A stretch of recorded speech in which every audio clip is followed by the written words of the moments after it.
Thanks, Rob. Now, my next guest is famous for two things. Firstly, for being married to Barbara Windsor. Secondly, for his alleged involvement in a Security Express robbery. But he's soon to become famous as an author, aren't you? Ladies and gentlemen, Ronnie Knight. Yay! Wow. Nice. First of all, welcome to the Hot House. It's nice to be here. It is nice to be here. It's nice to see you as well. How long have you been out now? I've been at about 9 weeks now, I think.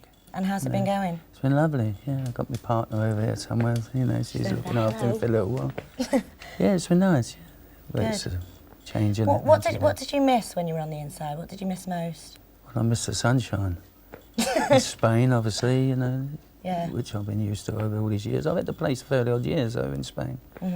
Everyone thinks I've only had it 5 minutes, you know, but I've had it for a long while. Can we talk about Spain in just a moment? I hope you don't mind if we talk about Barbara. Taking you back many, many years ago, what first attracted you to Barbara? Well, the form. I mean, she had everything, didn't she? I mean, there's a little, only 4'10", I think, 10 and a half. Walked around with everything, you know, popping out, and yeah, she was lovely, you know.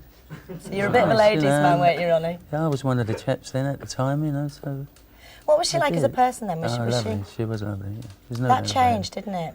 Well, it changed because she was working every day of the week, you know, but not working home like she's doing now in the East Enders. She was working away, you know, and I very like to see her. I might see her on weekends and things like that.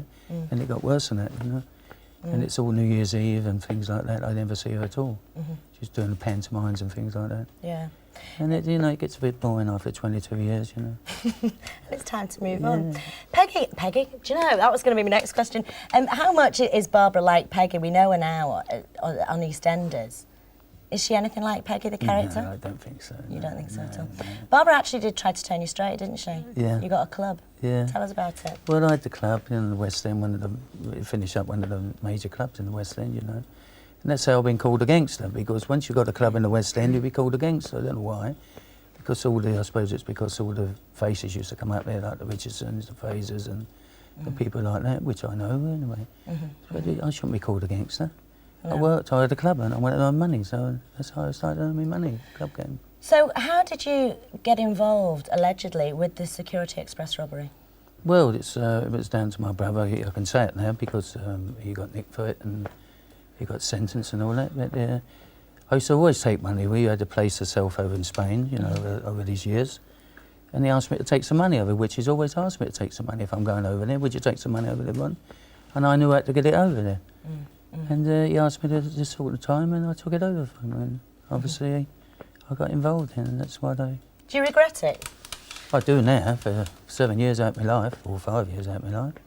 Of course I did. I would, if I'd have known it was from that robbery, I wouldn't have took it. OK, well, you've moved on. It's a new lease of life for you, which we're all very pleased to hear. And you've written a book. Yeah. Haven't you? Tell us what the book's about. Well, it's the story, it's a life story of me, you know. They've come and asked me. I got a letter when I was in Parkhurst to say they want to write my life story, so they come and done it, you know. It took a decent while, you know, because you can't have them up every day and, you know, talk to them, so they took a little while. I had to do tapes and all things like that, send it back to them.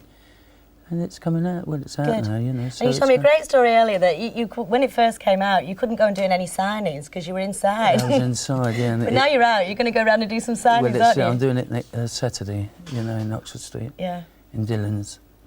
And they heard about it, the prison, and they said, you can't do that one.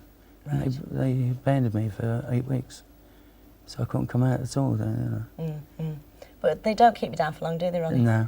No. Well, listen, all the best. Thank you very much. Thanks ever so much for coming. Wasn't he fab? Ronnie Knight. Great. And listen, stick around, because coming up after the break, you know, we've got a great game show, haven't we, Terry? Oh, yes, we certainly have, eh? He's out of his cage. Yes, it's our Rob the Gob. Our next page 3 girl, Stacey Winfield. They'll be kissing telling. And, of course, we've got the inspirational Booby Left, Booby Right.